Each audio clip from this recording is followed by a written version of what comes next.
No, I don't know. You said it. How do I know? You said I'm funny. How the fuck am I funny? What the fuck is so funny about me? Tell me. Tell me what's funny.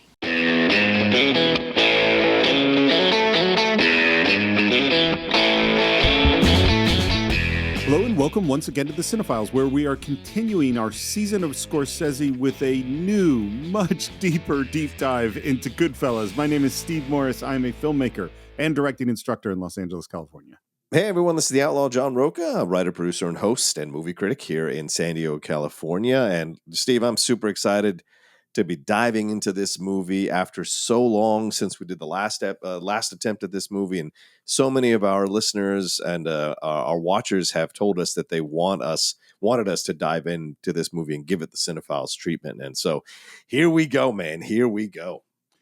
It's funny. I'll say exactly what I was saying just a moment ago off mic, which is I am super excited because the whole way we looked at film when we started the Cine-Files was just totally different because then we just watched the movie and then we talked about the movie. Yeah. And now it's like, no, we study the movie and research and break down and really look into things. And man, I am not saying that complicated stories, lots of dialogue, complicated camera moves is what makes a great film. Right. But there could be a very, very simple story that's very simply done that could be one of the greatest films ever. But there is so much stuff going on in this movie that we did not address the first time because our first time we did Goodfellas, our episode was 1 hour and 19 minutes long. Ugh, that's madness. Absolute madness. The whole movie in 1 hour and 19 minutes. The discussion. A long movie. Yeah, exactly. Needless to say, this is going to be longer and much more in depth. And I wanted to say just one thing that really struck me before we get started, which is I see the movie really, really differently than I did before for one small reason, which I guess should have been obvious. But I'm curious to hear what you think and what you think as we go along. But in my brain, the character of Henry Hill was closer to the characters of Jimmy and Tommy than I think of now. Do you mean in terms of age or do you mean in terms of temperament? I mean in terms of relationship, that they were more of a threesome the way I thought of it, with Jimmy being the obvious leader, but then, and Tommy, being full Sicilian so he could be a made person. Right. But other than that, I felt like, Tommy and Henry, they're sort of even. They're sort of close to equals. Right. And watching it now, and part of it is because I read the book Wise Guy and I've done more research, but it's like, I actually think that Jimmy and Tommy might be important to Henry. I think Henry is way less important to Jimmy and Tommy than I ever thought. And that's the big thought that hit me. Well, certainly that makes sense in the construction of the film, right? Because you've got to feel some semblance of sympathy or like for Henry. So the further you pull him away from Tommy and Jimmy, who clearly have no redeeming qualities when you watch the movie, then it allows you as an audience just kind of subconsciously to feel some sympathy for Henry and Karen, to feel some connection to Henry and Karen as the story is told. Because we know, and I'm sure it'll come up as we talk about it, Steve, because it's been so long since this movie came out, that there's so much historical truth that has come out that conflicts a lot of what is laid out in the movie. So it's an excellent movie. It's not the full true story of what happened. So what you've got to do is make this guy more sympathetic than the other two dudes, because you don't give them any kind of redemption arc, but you kind of give Henry and Karen somewhat of a redemption arc because they turn state's evidence. You know what I think a good metaphor for how I was thinking is I know you've probably had this experience, is like you and I have both occasionally met someone who's fairly famous or even had kind of somewhat of a, like they would know who we are. But when you're knowing someone famous, that relationship from your perspective is much more important than their relationship to you going the other way. Oh, yeah. Because they have 10,000 people that meet them that go, oh my God, I met this person. Right. But they don't think of all those 10,000 people as, oh my God, I met this nobody, Right. And so I think Jimmy is really important. He is an important person. And Tommy is also an important person. Yeah. And I think so from Henry's perspective to them, this is an important relationship, but it might not be so much in the other direction. Right. And also because Henry serves as kind of the audience in a lot of ways, right? Because he's narrating the film, he's guiding us through these moments. And so in a way, he has to feel somewhat removed. So I also think that works in the construction of the film as well.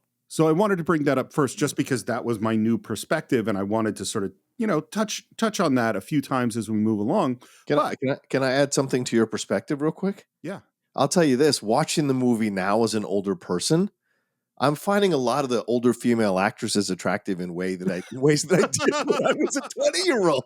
That just tells you, like, Henry's mom's a looker. I'm telling you this right now. Henry's mom is hot. Lorraine Bracco is hot at that time. So, like, when I was when I was in my 20s watching it, I didn't have any of those thoughts. But watching it this time, I was like, man, this is a weird kind of experience for me, for sure. So I did not have that thought, but I've had that thought in other movies, definitely. And of course, we need to go back. I'm sure you answered this when I asked you this question 6 years ago, or however long it was since we did this the first time. But how did you first come to the film Goodfellas? Oh, opening night. Are you kidding? Yeah, opening night. Even when I was, even when I didn't have a lot of friends to go see movies with, as I did, like when I moved to LA and obviously got to Florida State. This one came out, 92, 91, whenever it came out, or 90. And I just remember going to see it in the movie theater, most likely either with my best friend Maurice or by myself. And I don't remember what I said 6 years ago, but that's what it feels like to me. And I just remember, like, just being transfixed, man. This was this time when I was becoming a person who understood what a great movie was when I watched it. And so immediately when I watched Goodfellas, I knew this is so perfect. Plus, I just remember it hits harder for me because, like, I have those impulses, I have those tendencies. I bought into the glorification to a degree of how the mafia is glorified in the film, and so for me, this film has always had a kind of special place in my heart, with how it kind of shows you that there's a path to walk that you could walk, and you could call this either mafia or gangs in the inner cities or whatever's going on in Latino countries or things of that nature. Like, there's always the tendency or the impulse or the possibility to default to certain things because in your mind you've constructed that they have more value or more worth or more strength to your life if you go into it young, but you don't know what it can lead to.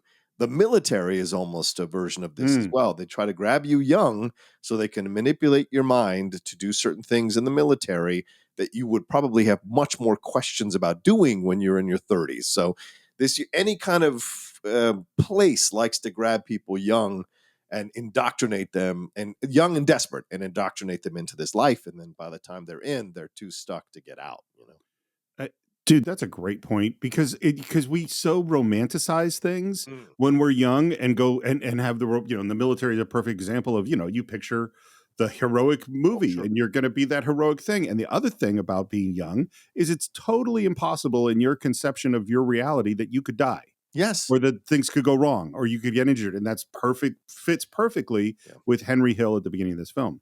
For me, and it's funny, I didn't go back and listen to Goodfellas either.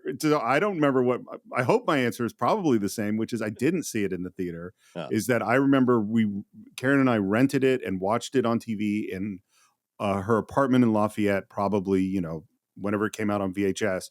And I had two reactions. One is Karen is an Italian American, doesn't like mobster things. She's like, this is not the only representation of people from my heritage. Right. So I remember that. But I also just remember just being totally blown away by the kinetic, overwhelming, fast paced, hyper violent, really funny, and really dark film. I mean, this was just like a real, and I think, like a fine wine, John, Goodfellas is aged beautifully. Yes. Like, it's so good. As you mentioned earlier, the techniques that Scorsese is using here, this is a second renaissance of course Scorsese, right? Like, he was in his prime in the 70s, young prime. This is like the older Jordan figuring out how to do the fall away shot and just controlling things. This is what it is here, Goodfellas. This is the beginning of Scorsese in a whole second era of greatness as a director. And so you see the movements, the writing here is stellar, and the performances. So they all still hold up. The humor still holds up. The vibrancy of the film still holds up. The danger in the film still holds up. And so that by the end of it, you've experienced the movie yet again, A little bit of pre-production. Obviously, this is based on the book Wise Guy by Nick Pileggi. And Pileggi was a reporter, and he was on the crime beat in New York. And so he knew these guys. and he had relations with them. And it's so interesting just thinking about this world where if you were a cop, you knew these guys. Yeah. If you were running restaurants or bars or clubs or in the entertainment industry, you knew these guys. And Nick Pileggi also interacted with these guys. And that strange sort of, you can like a person and they can like you, even though you know that they're a monster, is a weird place to be. Yeah. But it's that leads him. He finds out about Henry Hill, who is on the witness protection program, and he's the perfect person because he isn't one of the big guys. He's a foot soldier. Yeah. But his life took him up to the big guys, and he was around or involved when very, very big things happened. He wasn't necessarily important in them, but he moved in all those circles. And this is the thing that Pileggi says about him. And having listened to the book, it's really true. Henry Hill's a talker. He's a good talker. And a lot of the things we hear in narration, that comes right out of Henry Hill's mouth in his book. Scorsese didn't think he wanted to do another mob movie. He was kind of like, that's sort of I've been in that area already. I don't need to go back there. But he read the book while he was making Color of Money and goes, oh, this is actually a way to explore this. And they have the classic story of Marty. And it's funny, we started calling him Marty when we did our deep dive into his life. And I'm just going to continue. So Pileggi, of course, doesn't believe that that's Martin Scorsese, thinks someone's playing a joke on him. Basically doesn't take the call twice until finally he gets convinced that that's really Scorsese on the phone. And he introduces himself, I'm Martin Scorsese, I make films. And Pileggi's like, oh, I know who you are. The person I want to have make this into a movie. And at the same moment, producer, very famous producer, obviously, Irwin Winkler, reads it and buys the rights. Yeah. So we have Pileggi going to his agents saying, I want Martin Scorsese to do this film. And they're like, there are a ton of directors out there. You could do better. They basically, his agent says, but finally, between when Irwin Winkler hears that Scorsese was interested and they had worked together before, they negotiated the rights, and that's how this comes about. Wow.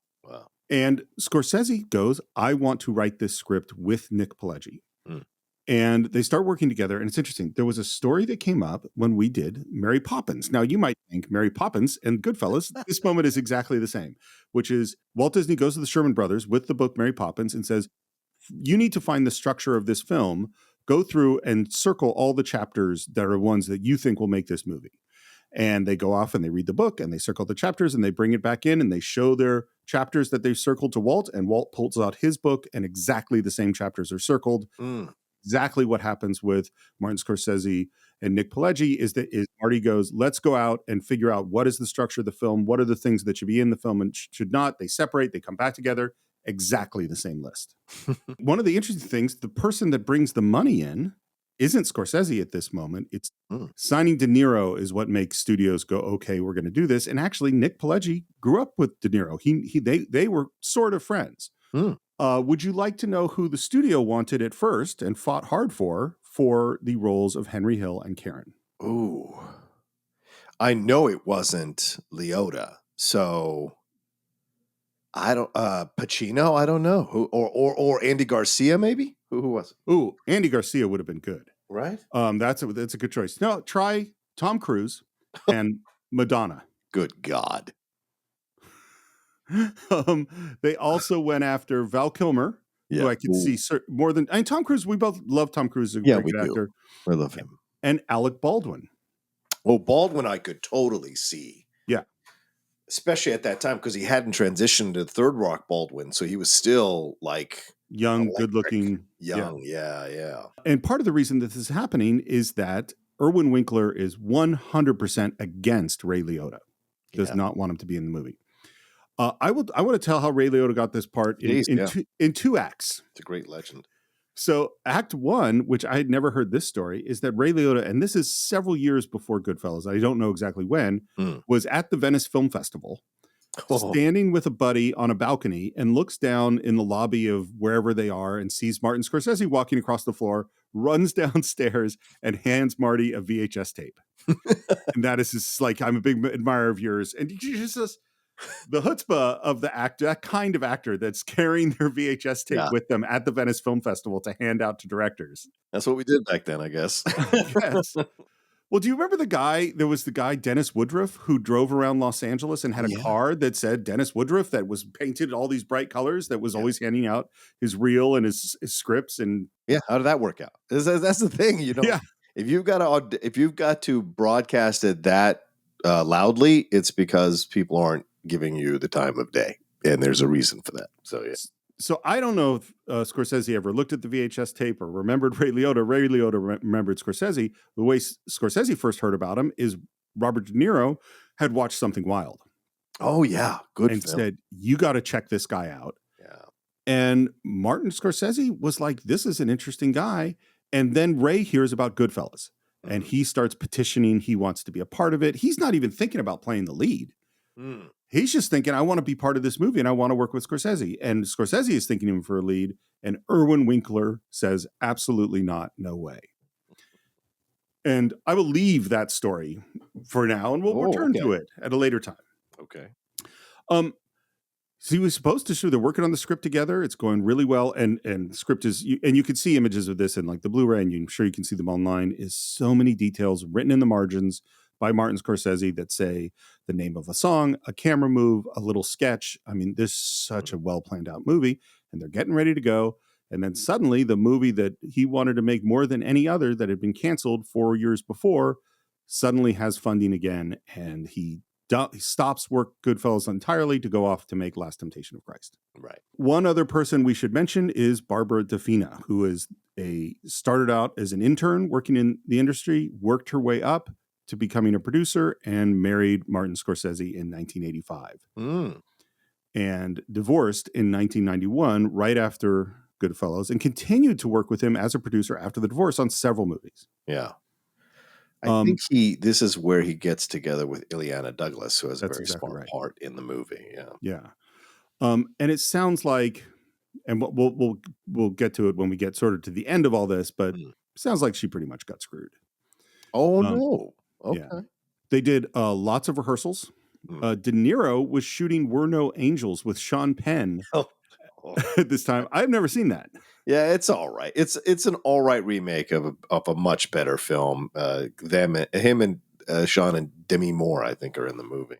Yeah, I never saw it. And you know what? At this point, the odds of me seeing it are very slim. Probably very slim. So De Niro would come in on weekends during the shoot to rehearse, and he came in with notes and questions and things underlined. And this is the note I wrote down at this point, was just, I love pros. Yeah. Yeah. I love people that come in like ready to do the work. Yeah. One last thing before we jump into the film. Scorsese says there is no main character in the movie. The lifestyle is the main character, and Henry is our guide to meeting that character. I don't agree, but okay. I mean, it's his film, so I'm not going to counter the master, but I don't agree. I agree that Henry is our guide to learning about the lifestyle. Sure. I 100% agree with that. Sure. But yeah, no, I think there is a main character at this film. Yeah. Speaking of which, would you like to jump in? Let's do it. I had no idea that the titles here were by the great Saul Bass. Oh, wow. Yeah, I had no idea. Saul Bass, of course, going back to Vertigo and all those Hitchcock movies and movies in the 60s. And so I didn't know that he was still around. But then once I knew that, I was like, oh, that actually makes perfect sense. I love the sound of the driving sounds as those titles are flying by. And by the way, I think the racing sounds are really good. I caught it this time because, of course, you watch the film like a cinephile now. We do, Steve. And I caught the racing sounds and it immediately hit me like, yeah, this is what we're about to watch, which is essentially a race car driver. These are race car drivers, right? Going fast, living hard, danger at every corner. And, Henry Hill says in his book that he feared for his life every day of his life that he was in the mob. So this idea of having it go like this, immediately in your mind, you're already like in this feeling of like things are speeding up, things are fast, things are dangerous subconsciously. So I thought it was a brilliant way to bring that across right off the bat in the titles. I totally agree. And it's different. It's different. You know what I mean? It just feels like different for any title we ever saw. Yeah. We see the film is based on a true story. And then we see New York, 1970. We got Ray Liotta driving. De Niro's asleep. Pesci's in the back. And we hear a noise. And again, we're like right into a mystery. Like, what is the noise? What the hell is going on? They realize they got to pull over. They walk around the back. the red light from the taillights is just so powerful, I think. Yeah. They're demonic. They're demonic people. And so the red light is danger, right? And I want to ask you, Steve, as a director, the framing of this opening shot where you have Ray Liotta in the foreground, clearly in focus. You have Pesci in the back, barely seen. You have De Niro asleep to Liotta's right. It's an interesting frame. It's a triangle frame. So you tell me, like, what is the logic in a frame like that as a director when you're looking at it? Because I thought it was a brilliant way to open the film and show Henry as the main focus with these two much more well-known actors. You make the audience immediately want to get to know who Ray Liotta is, you know? I was just watching a thing. It's a great question. I was just watching a thing, and they were talking about Spielberg and his ability to put the camera in the absolute right place that does all the storytelling. Oh, you know what it was? Because people are showing links to which I haven't watched the whole thing, but that Soderbergh desaturated Raiders of the Lost Ark. Oh, yeah. Created a black and white version and took all the dialogue out. Right. And I watched some of it, and it's totally amazing to see that movie in black and white.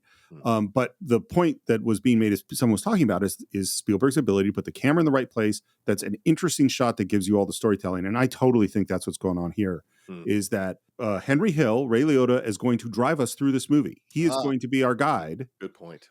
Jimmy is so much more powerful than the other guys that he can be asleep. And Tommy is the irritant in the back, the dangerous person that's behind us that we can't quite trust, So I think the framing does all that, Great point. By the way, talking about Spielberg was totally me stalling in order to figure out an answer to your question. Magician, stop showing your tricks. Come on. And so we're outside and the camera pushes in on them. It pushes in on the trunk. It goes to Pesci, who pulls out this big freaking knife, then pans to Ray Liotta, who pulls out his keys and goes to open the trunk. And I just we're 30 seconds, 40 seconds into this movie, and the level of dread and what the hell is going on, super high. We open up the trunk, and there is this just disgusting shot of Billy Batts in the back of the trunk, just looking like I think it's because you can't quite see exactly what's happened to him that makes it so upsetting, but it is really upsetting. Yeah, Frank Vincent, the great Frank Vincent, who's also kind of an unsung hero in a lot of these Scorsese films. Great small performance in the movie. And just right off the bat, just like you're introduced to these three guys, this is the moment where everything changes. Yet we don't know that yet in the movie. We're just seeing this as these guys killing this dude again after they thought they'd killed him the first time. And this guy is just reflexively fighting for his life, and saying no, repeatedly over and over again, because he's so just out of it that it's all he can say in that moment. And seeing the reaction from Tommy and then the reaction from Jimmy. And you look at Henry. Henry is just shocked about all of this. He's not angry. He's not the one wanting to participate. So again, just like you told us, just like you said about the opening shot, here we get an immediate exposure to the characters of all three of these guys by how they react to this body in distress in the trunk that they themselves put in the trunk. But their reaction lets you know what they think about it and who they are as people. Well, and this is one of the first things about me rethinking Henry Hill's relationship with these other two guys is, and we'll see it, well, of course, when we get to the actual murder, but he wasn't part of the murder. He just happened to be there. And now he happens to be here, and he doesn't have a choice but to participate. But he is not a willing participant in this. No. This is not his choice at all. Exactly. By the way, the real Henry Hill says he's passed away now, but said he had nightmares about this moment for the rest of his life. Why wouldn't you? Like I said, everything changed here. No, still alive. No. Fucking. And they stab him and shoot him, and it's super, super brutal. And then Henry walks up to the trunk, and we hear the lines. As far back as I can remember, I always wanted to be a gangster. And the camera pushes in fast into that freeze frame, and Rags to Riches by Tony Bennett hits. I know I'd go from rags to riches. It's one of the great openings of movies, period.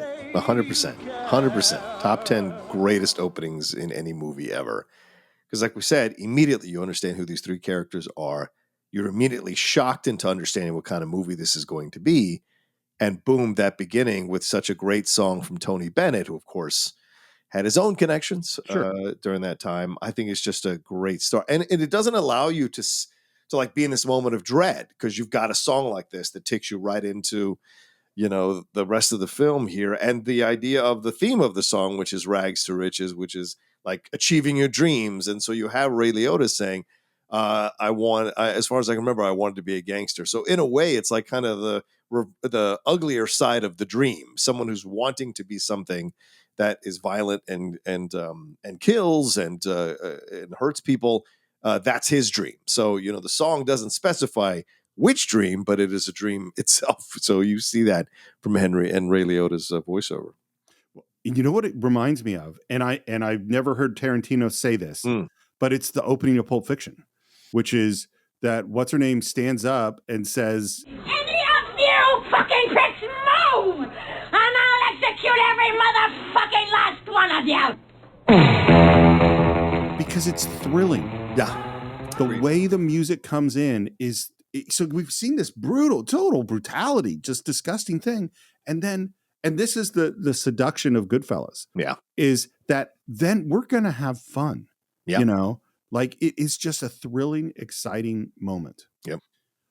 One thing I never knew, and I just love this. So my love for Scorsese has just gone up and up and up the more I've researched him, because he's the kind of filmmaker in terms of the way he works with people and his moral sense, strangely enough, is that I like. And one of the things I just found out, he never has taken a film by Martin Scorsese credit. Oh, wow. He says directed by Martin Scorsese, right. but it doesn't say a film by. Yeah. And what I love about that is that because he thinks it's a collaborative effort. Yeah. Which is why my company is Team Effort Films. Is like, is that my thing says this was a team effort film. Yeah. Like I just love that. Yeah.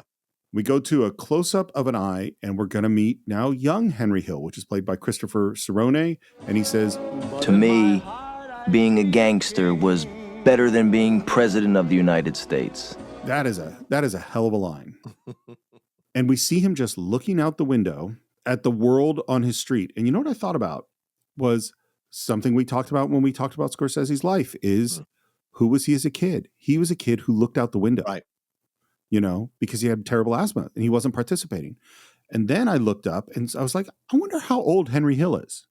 Henry Hill was born 6 months after Martin Scorsese. They're basically the exact same age. Wow. Even before I first wandered into the cab stand for an after-school job, I knew I wanted to be a part of them. It was there that I knew that I belonged. And to me, it meant being somebody in a neighborhood that was full of nobodies.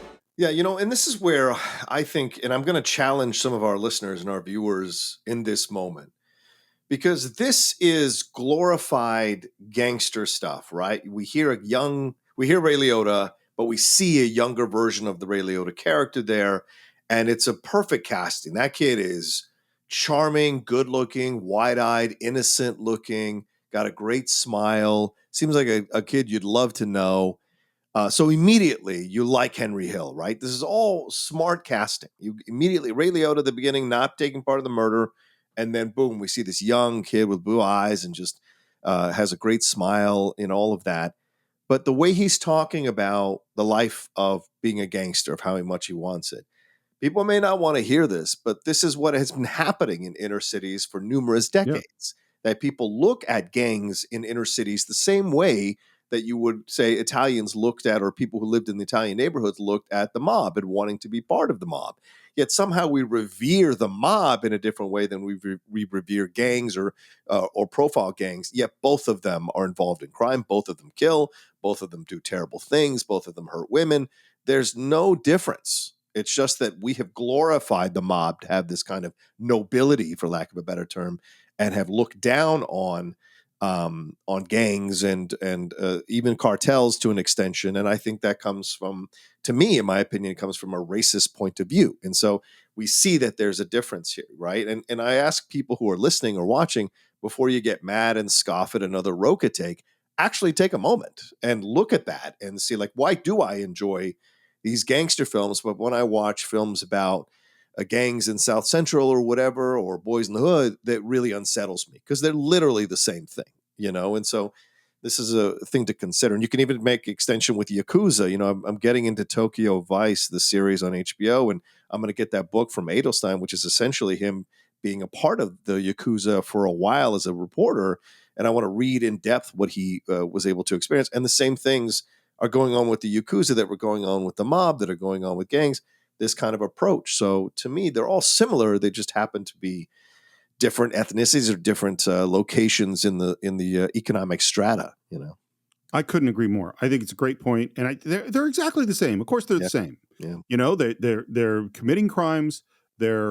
And people are scared to turn on them because of what will happen. They run neighborhoods. They corrupt cops. It's all the same stuff. You know, it's the customs might be different, right, and the names might be different, but the stuff is totally the same. And I think too, and this is the one that really struck me, is that part of this I think comes from you see the system isn't fair.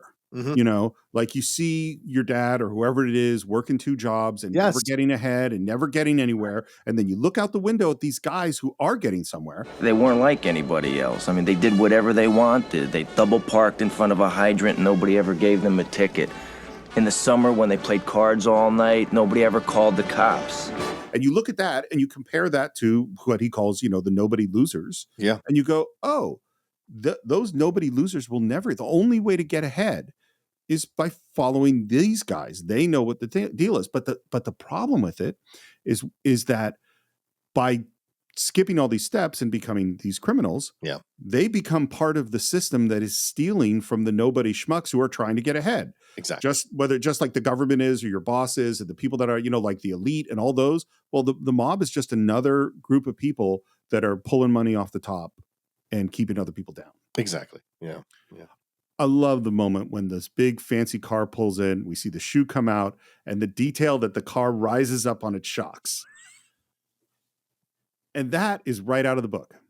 Oh, really? Yeah. And it was funny, reading the book, there are things that are not in the movie that are in the book, obviously, because it's shorter, but the movie really, really follows the book. Yeah. Really closely. And then we meet Tuddy Cicero, who's Frank DeLeo. And he's our first real contact, and he's the guy who runs the cab stand in the pizzeria for his buddy Paulie. And there we see Paulie for the first time, Paul Sorvino. Yeah. So he read the script and went, man, there's not really much of a part here. I mean, it's not the guy. I don't have a lot of lines, but he really, really wanted to work with Scorsese. Yeah. So he accepts the part, and that's like many months before they actually went to shoot it. And according to Paul Sorvino, he got real scared. He went, I don't think I have this guy in me. Oh. And it's so funny because my first my first knowledge of Paul Sorvino is actually from Oh God, but I didn't really become aware of him. When I really became aware of him is Goodfellas.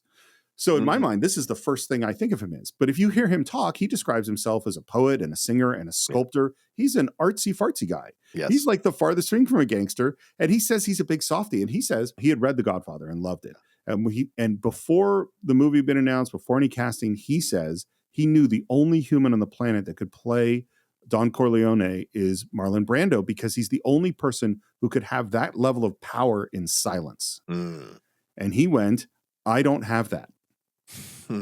So for like months, he was sitting there going, how can I get out of this? Like maybe I could hurt my, twist an ankle or something could happen and I can get out of it. And then he's a very arty sort of person. Yeah. And he just describes this one moment. He's getting ready to leave the house and he looks in the mirror and he sees this look in his own eye that was scary. And he went, that's it. And once he had that, he had the part.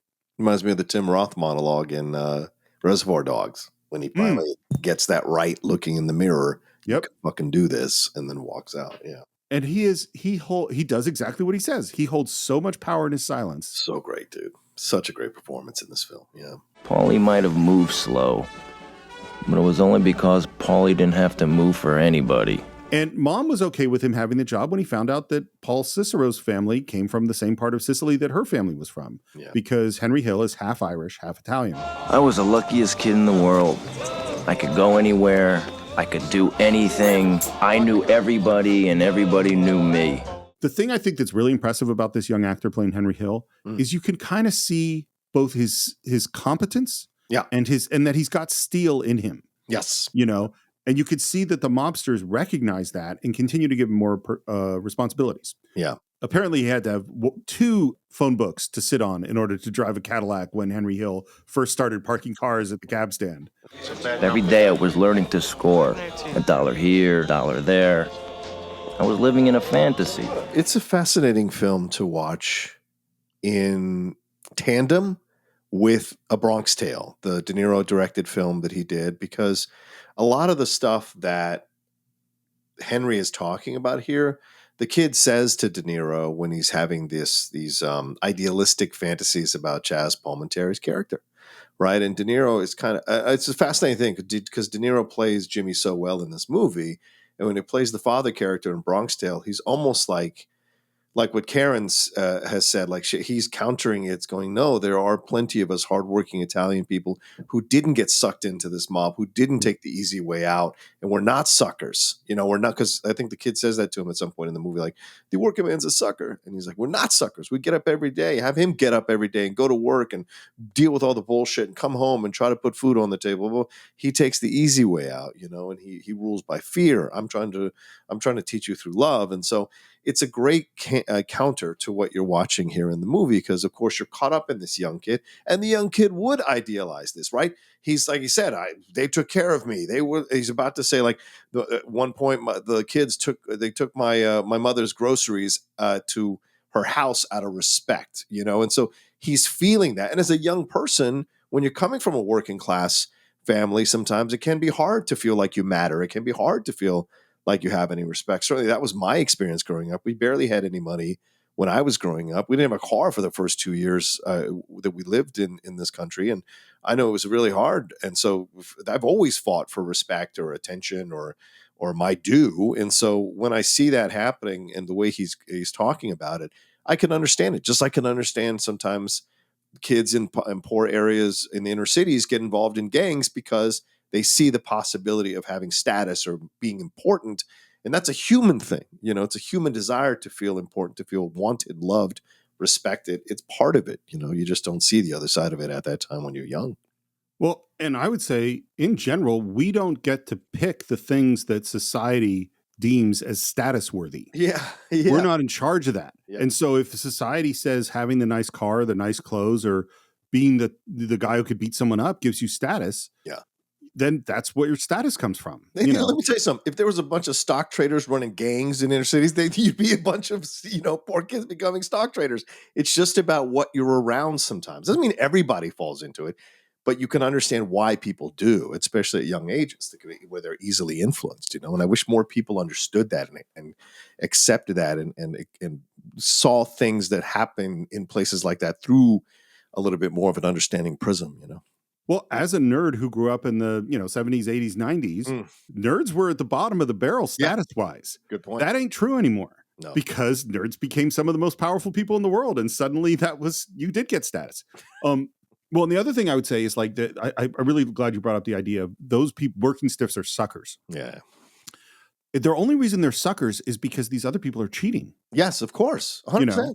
Yes. I mean, that's just like you imagine you're playing a game, you're playing Monopoly with someone and someone keeps stealing money out of the bank and you go like, well, you should be stealing money too. You're just a sucker. And it's like, no, I'm playing the game. You're cheating. That doesn't, it's your fault, not my fault.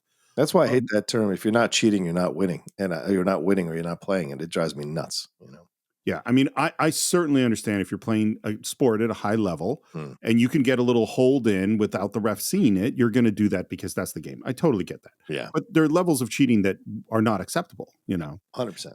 Anyway, we're back at the apartment. Dad is pissed off. He was pissed that he made such lousy money. He was pissed that my kid brother Michael was in a wheelchair. He was pissed that there were 7 of us living in such a tiny house. And as we hear this, Dad is advancing on him and is asking about school. It's a letter from school. It says you haven't been there in months. And then he pulls out that belt and starts beating on him. In months? You think this so hard? You're bum! And then we get to another freeze frame. And we're going to have a lot of these freeze frames in the film. This is PTSD for me, Steve, because I did this. And I think I've told this on the show before. Maybe I've told it on another show that I've hosted. But like, I remember when I was not doing well in a certain semester in high school, and I am so ashamed of this. I took advantage of my parents being immigrants and lied to them that the school doesn't send the report cards, in the same way, because I was scared, because my father had no problem beating me if I had bad grades, because it was from a place of wanting me to be successful, not from a place of hate. It was from a place of love, if people could understand that back then. And so eventually my dad and mom went to the school and got the report cards and got that I'd been hiding the bad grades from them. And my father, I remember I came home from playing football, and I came home and I was in the living room, and my dad waited till we had dinner. Like, it was planned out, and he waited till we had dinner. And then while I was sitting downstairs watching the shows, thinking my life was just going on and I could somehow keep fooling them, he came downstairs, turned off the TV, in with one light on, laid the report cards out on the table. And of course, I immediately start crying and apologizing. And he just grabbed me by the arm, took the belt off, and just started whipping me around a lamp. And my mom had to come down and stop him. And he just kept saying, "How could you insult me like this? How could you insult me like this? You, my own son, taking advantage of me being an immigrant or not speaking the language. You." And that's what hurt me. It wasn't the lying. It wasn't like that I did bad grades. It was that my father felt insulted and that I'd played him for a fool.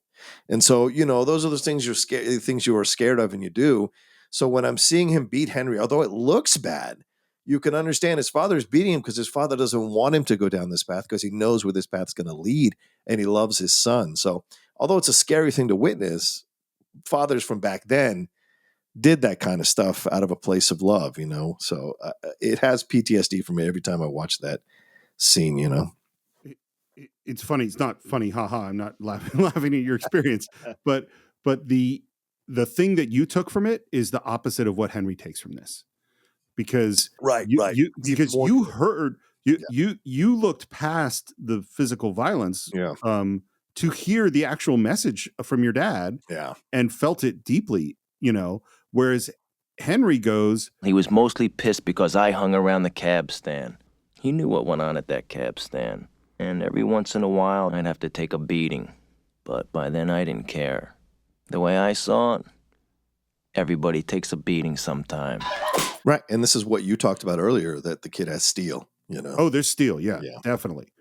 Yeah. Well, and it's like he's just rejected his whole dad. He's rejected his whole dad. I don't even have to go any further in that sentence.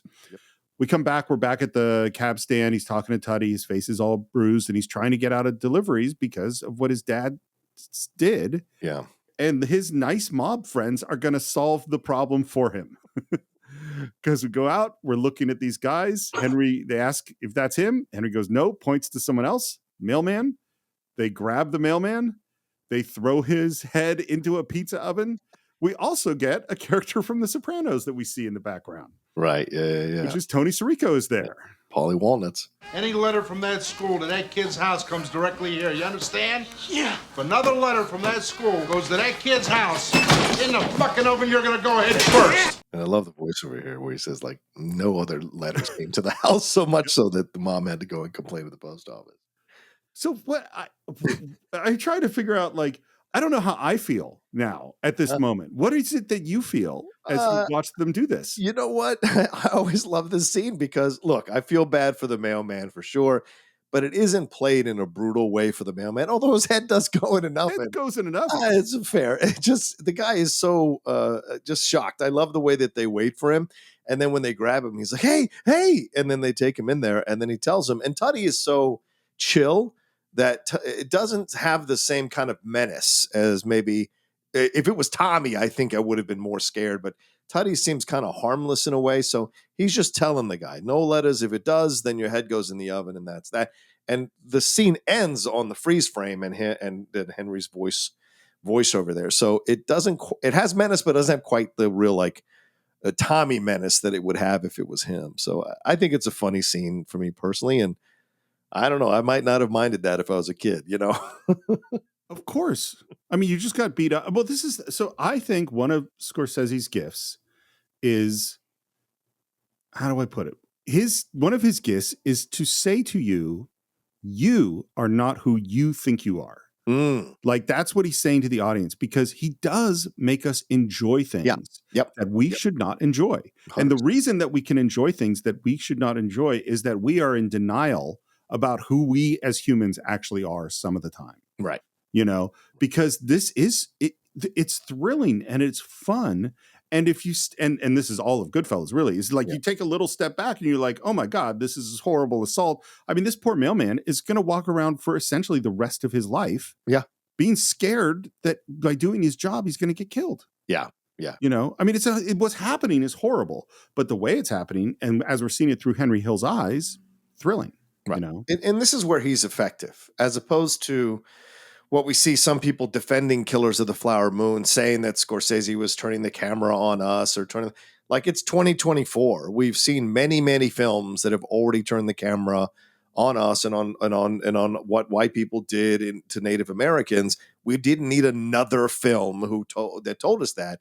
And so I thought he was much more effective doing it in movies like this than he was in Killers of the Flower Moon, using that same technique, trying to turn the camera back around on us to look at ourselves, you know, because we've already kind of had that reckoning in a more mainstream kind of way already for the last few years. So I thought this in 1990 was kind of groundbreaking to see that, which is what he'd been doing in a number of his movies, Taxi Driver, other films, you know, kind of deceptively and subtly turning the camera back around on us for us to look at ourselves, you know. The big difference, and this is, I know I already said this when we did our deep dive on Scorsese, is that we're never going to see this mailman again. We don't care about him. We're only caring about this moment and how this moment affects Henry. We spend the whole movie with Lily Roundtree and all those people around. Yeah. So like you can't be thrilled with DiCaprio and De Niro's behavior. It can't be fun because I'm watching these poor people. You know, that's not what happens in Goodfellas. How can I go back to school after that and pledge allegiance to the flag and sit through good government bullshit? That is indoctrination. Yeah. You 100%, know, 100%. Well, and it's funny, like as a parent, there's so many things that I watch my kid do that are, he is making the choice to get the thing that he thinks he wants, which is largely screen time, eat things that are unhealthy, not do work, homework, exercise, clean his room, all the things he doesn't want to do. And so he's making all these choices. He doesn't know the choices that he's made. He doesn't quite understand what he's doing. He's just going towards what feels good and avoiding what feels bad. That's all Henry's doing. Yeah. Like, I don't want to go to school. Doesn't feel good. Working with these guys, making this money, this does feel good. So I go that way. It's like Pinocchio, right? Like Pinocchio goes off. Like, I could go to school and be a good boy, but no, I'm going to go off with, I forget the nickname for John's character and what they do, and go off into that park. And then, of course, I end up seeing these boys turn into donkeys. So, like, it's almost parallel to Pinocchio in a way, that situation. Boy, A, I'm certain this is the first Pinocchio Goodfellas metaphor, and B, up to a certain point, that actually works perfectly. Yeah, that metaphor of how of the choices that Henry makes. We find out that Paulie hates phones. I love this detail. He used to get all his calls secondhand. Then you'd have to call the people back from an outside phone. There were guys, that's all they did all day long was take care of Paulie's phone calls. It's like in Godfather 2 where it said, yeah, there are a lot of buffers. There's a lot of buffers. Yeah, Senator, buffers. Yeah. By the way, one of the things, and I know we talked about it when we talked about Scorsese in general, but one of the things he's the best on is making exposition and understanding a whole bunch of details about a world totally exciting and dramatic. And it's the camera, it's the way the voiceover is written, it's the music he's using, it's all the performances. It's so good. Dude, totally agree with you. Totally agree with you. I love this description, by the way. For a guy who moved all day long, Paulie didn't talk to 6 people. If there was a union problem or, say, a beef in the numbers, then only the top guys can meet with Paulie to discuss the problem. Everything was one-on-one. Paulie hated conferences. And we see people talking to Paul Sorvino, and he's doing almost nothing, which, as an actor, when what I'm saying is that in terms of movement, in terms of facial expression, it seems like he's doing nothing. As an actor, is that how it feel? What does that feel like to you when you have to play that kind of part? Oh, every instinct within yourself is wanting to take part, but you have to trust the director that he knows what he's doing, and maybe even taking a look at it daily so you understand. So watching Sorvino do what he's doing is incredible, because some actors don't understand how much power they have on screen, not saying a word. And I bring this up because I recently rewatched The Big Country again, which is quietly becoming one of my favorite Westerns with Gregory Peck and Charlton Heston and Burl Ives. The last 15 minutes of the movie, through all the finale, through all the end shot with him and I think it's Merle Oberon, he doesn't say a word, Gregory Peck. Not a fucking word. Wow. It is all Burl Ives, the guy who plays the rival gang leader, Charlton Heston, but Gregory Peck doesn't say a word. And when he rolls out in that final scene with him and the actress there, doesn't say a word. But it's all, you can see what he's thinking. You can tell what he's trying to say. And so you're caught up in it because his screen presence is so strong as Gregory Peck that the audience goes along with him. And I think that's what Sorvino does here. Like when he doesn't talk, it makes him even more interesting and it makes him a mystery. So we as the audience are just naturally gravitating to it. And Sorvino does a wonderful job just staying within himself, and those half open eyes that he does at certain moments that is just showing you like, this is a guy you do not want to fuck with, man. Yeah. Yeah. I think I would never say that anything really is equal to Brando in The Godfather. Mm. But he managed to find that power, you know? Yeah. And what we hear was that he takes tribute, that he gets a piece of every single operation. And all they got from Paulie was protection from other guys looking to rip them off. And that's what it's all about. That's what the FBI could never understand. That what Paulie and the organization does is offer protection for people who can't go to the cops. That's it. That's all it is. They're like the police department for wise guys. What do you think of it? Is that true? I think at the beginning there was a piece of that was true, because remember they were bringing this from Italy. Like this is how it was in Italy, and it still is. I imagine in certain sections of Italy, this is still the way it's done, right? But when there was a sense of feeling that this is how things were done, and there was this feeling of like this is traditions of the old country, and we're going to protect you because the police, right, as we saw in Gangs of New York, another film for Martin Scorsese, whoever the new immigrant people are, you know, whether they're Italian or Irish or whoever is coming over on the boat, they're immediately the lowest class citizens. The police don't care about them. You can abuse them, but beat them, rob them, rape them, kill them. The police is not going to care about it because they're paid off by the other group that has already become has moved up into power. So you can use that excuse. And we saw that in The Godfather, right? At the beginning, when he's delivering that monologue, how the cops didn't help him when his daughter was beaten almost to death. And so he comes to The Godfather. So there is that feeling like that's the way things were done. You know, and again, I'm in this Yakuza, reading this Yakuza stuff. That's also how this guy who was the bodyguard for Edelstein after he wrote Tokyo Vice talks about the Yakuza, because he just wrote the guy's biography. That was his deal. You don't have to pay me, write my story so my children will understand why I became a member of the Yakuza. The guy says that when we first started out, it was about protecting the small businesses. The police wouldn't help them. We felt we were doing something great for the community. It just changed in the 70s and 80s when drugs and all this stuff got involved. It completely changed. But when we first started out, it was a different approach. There was a code. And so I think the way it's being presented is accurate to what they thought it was back in the 50s and 60s before it changed in the 70s and 80s. So the more I look at Goodfellas, the less honor I found. That's fair. You know, like, and I know, you know, and obviously Scorsese is fascinated with codes of honor from the Catholic priest and from the gangster and from all sorts of other places that we look of what is and isn't right. And that's sort of what he looks into. And they talk a lot about codes of honor. Mm-hmm. But like the scene, which I totally agree with you, the scene at the beginning of The Godfather is, this horrible thing has happened to me. Nobody can help me. Yeah. Will you help me? Yeah. And then we have the great line in The Godfather, like, you know, we're not murderers, no matter what the Undertaker thinks, you know, is like, that expresses some sort of level of moral code and restraint, right?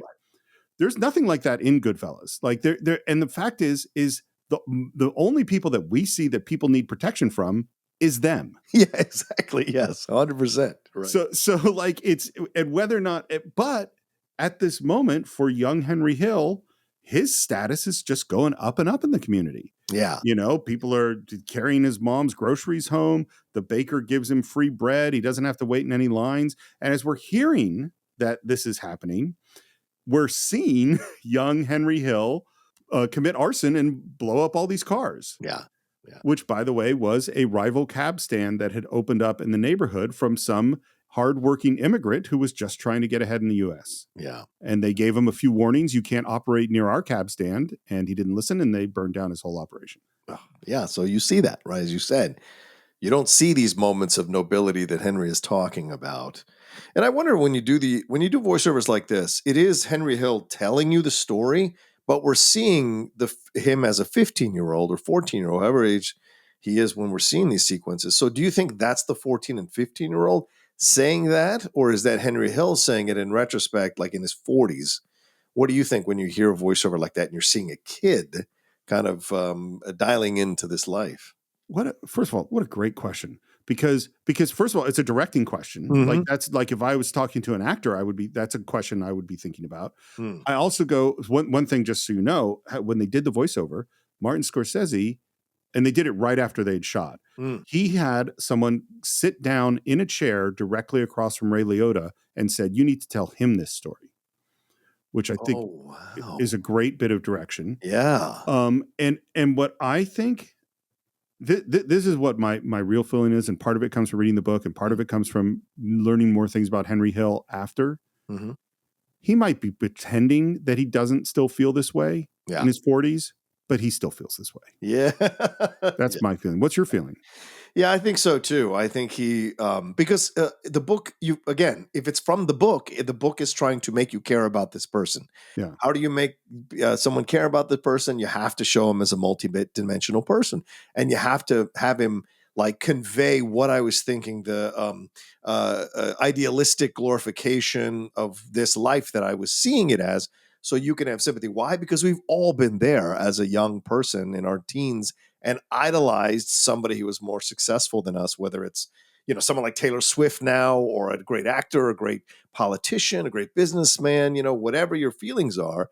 There are quite a lot of people who get idolized by other people who want to be in the positions they're in down the road. And so our whole country is built on idol worship, to be honest with you, whether it's celebrities or politicians or business people or technology people. It is built on idolatry. And so you see this here in the same way that he's talking about it. So it's a universal feeling. So he doesn't feel like he's a bad person because you connect to it impulsively, having been through it yourself. Well, and that idolatry, I think, is based on the symbols of status that we have come to believe in, that we've been, Yes. enculturated to, like that. It's that, you have those things. Well, then I would idolize you. Mhm. Obviously, Mhm. as opposed to your internal qualities, which is funny. We did Wolf of Wall Street 6 months ago. Yeah. I read the Jordan Belfort book.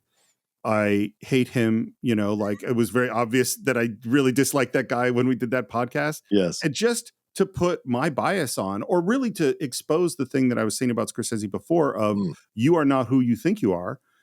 I like Henry Hill better than Jordan Belfort, and having read both of those two books. Yeah. Now, to put on the moral scales, what is a greater crime, swindling hundreds of millions of dollars from people, or being a thug who actually was involved in killing and beating up people? Yeah. I don't know how to do that, but I do know that that I shouldn't be more attracted to Henry Hill than I am to Jordan Belfort. I should equally dislike them both. Part of it, though, by the way, is the Jordan Belfort book is written maybe with a ghostwriter totally from him. Yeah. Whereas Wise Guy is written by a reporter who is checking facts and using quotes from Henry Hill. Right. And so it doesn't quite have that level of self-aggrandizement. And a reporter knows you've got to make the main character of your book interesting, right? And likable to a degree so that people will keep reading it. So, yeah. Cut to, hi, Mom. The door opens, and we see young Henry Hill in this beautiful double-breasted tan suit, pink tie, slicked hair. Look at my shoes. Aren't they great? My God. You look like a gangster. And Scorsese might be the best person who cuts out of contrast, who just does these hard cuts that throws you into a different world. Because right from that moment where we are laughing, we cut to a guy running down the street, his arm bleeding, screaming, "They shot me," as he runs up to Henry at the cab stand. You look like a gangster. They shot me out! Oh, they shot me! Tutty is upset that Henry used too many aprons to sop up all the blood. Hey, you used 8 aprons on that guy. I don't know what's wrong with you. We got to toughen this kid up. By the way, in Henry Hill's description of this moment, the hand was hit up close by a shotgun. and was just shredded. There was like it was more brutal than this looked, and this looks pretty brutal.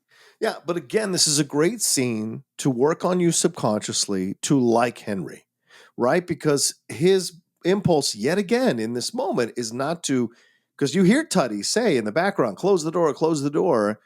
It is not to close the door and not help this guy. It is to help this guy and to use 8 aprons, which I imagine was not cheap back then, to help this guy. This isn't 8 paper towels or 8 regular towels, aprons, which were pretty expensive, I imagine, back then.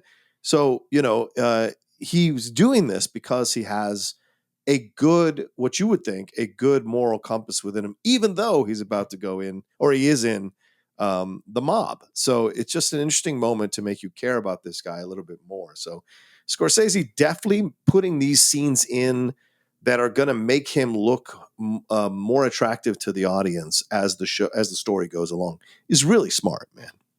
I'll tell you right now, I'm a 5 apron max guy. Like that's, if you need a 6th apron, you're on your own as far as I'm concerned. We have Speedo by the Cadillacs, and I'm not going to tell you every single song that hits in this movie, but Jesus.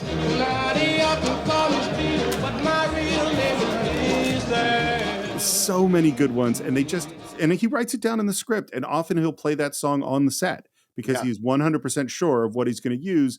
And man, I know we said it when we did Tarantino, those are the 2 needle drop masters. Mm-hmm. And I think Scorsese is the master, and Tarantino is second for me. Yeah. And we see him making sandwiches while the guys play poker. And you know what thought I had here as I went, oh, Henry Hill at this age is Spider.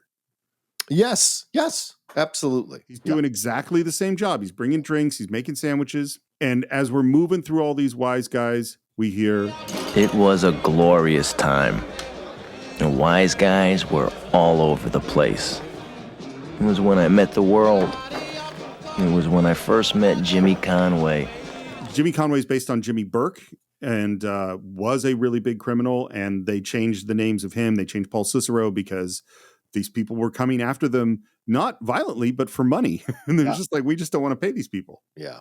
Man, De Niro's entrance in that blue suit, spreading money around, coming in out of the shadows, just charisma just pouring off of him. People talk about like, what are the great, when Matt and I were doing the top 10 for so long, people always asked us to do the top 10 greatest character intros ever. And this is one of those ones that's in the contention for being in the top 10, because as you said, we already know De Niro, right? And again, this is a De Niro who is also a little bit older, although they say he's 29 or 30 in the movie, doesn't look 29 or 30 in the movie. But like he's a little older De Niro here, but the way he comes in and just the energy and the aura and the swagger he has coming in and putting money in everybody's pocket there, you immediately like this guy and you understand why Henry fell under his spell, right? Like you got to see why this guy is so cool and interesting that you would believe that a young kid like Henry would find this reverence for this guy. And it is because the smooth and confident and cocky approach to the world that this guy has, and dropping all that money in everybody's thing, makes him look like, like a rich guy. And we don't know, or like a guy who takes care of people, right? But we don't know how he got that money, which is probably killing people, beating people up and whatever. But when you're in that room, you're just seeing this guy as, wow, he really cares about people. He gives people money. He's such a great tipper, blah, blah, blah. But you don't know how he got his money. So, yeah. Well, we know it wasn't legal. Yeah, right. Fair point. He didn't win the lottery, and he didn't invest it in the stock market, and he doesn't have a job. So he did it he got the money by committing crimes. And this is what's so weird. And I love restaurants. So I've read lots of books about how restaurants worked, and they talk about when the mobsters came in. And that was the best because the mobsters spent all the money. Talk about entertainers, and the mobsters always spending tons of money. And what's so fucked up about it is you wanted to be around them because, if you're in 1968 and you go home with a $200 tip, that's huge amounts of money.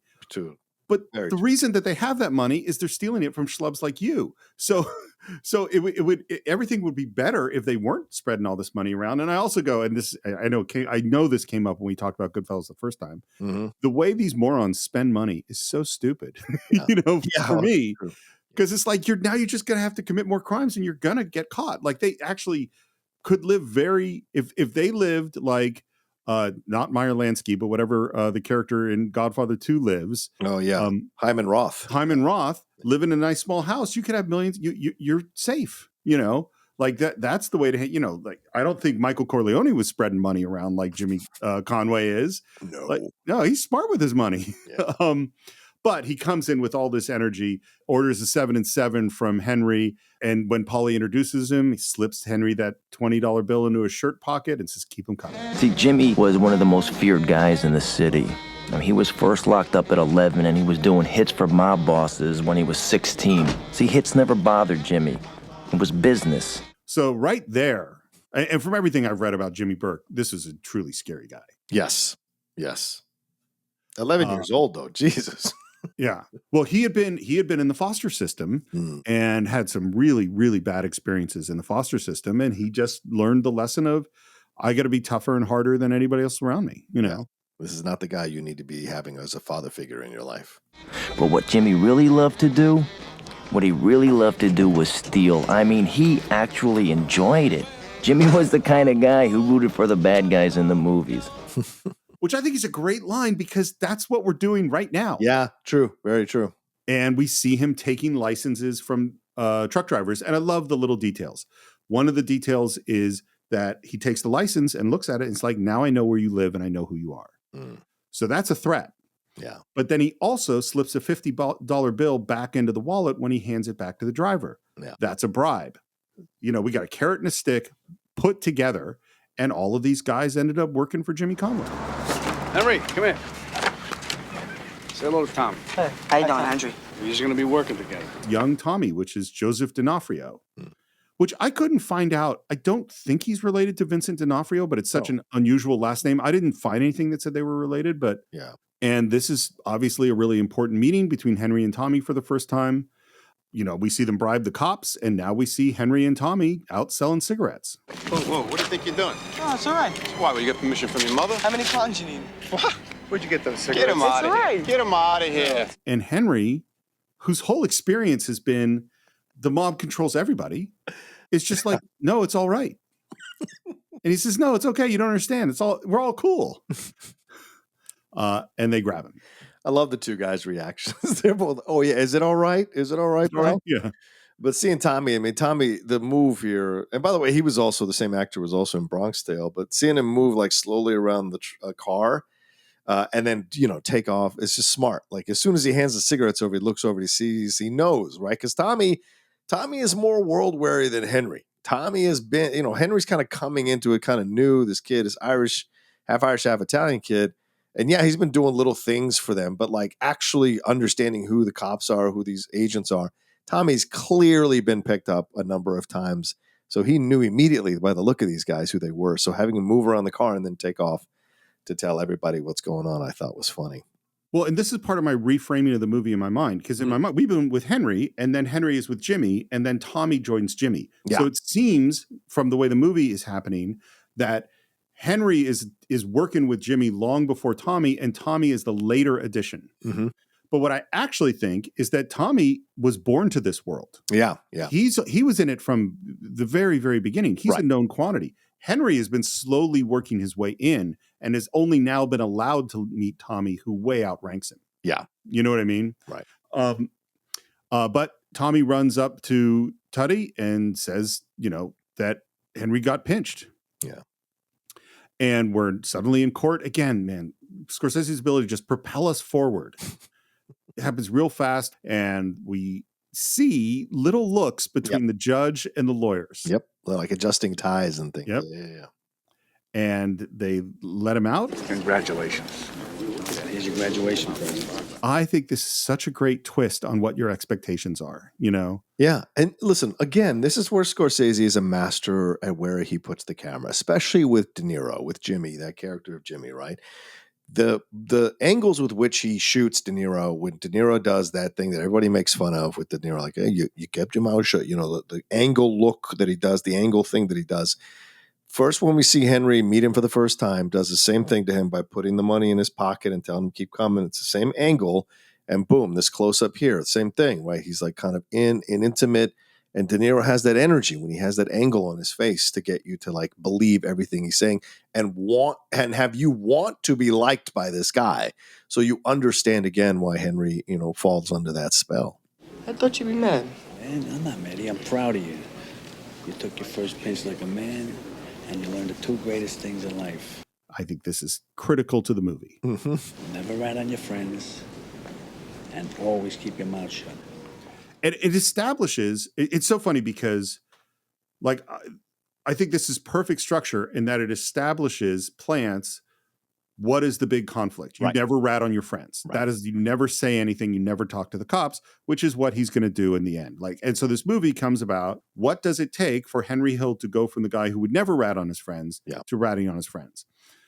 What's funny, and now watching this more times and studying more, is like, again, there is actually no honor here. Yes, Henry didn't talk at this moment, but the actual reason that people really aren't talking is that they're fucking scared. Yes. It's not because of honor, because there is no honor here.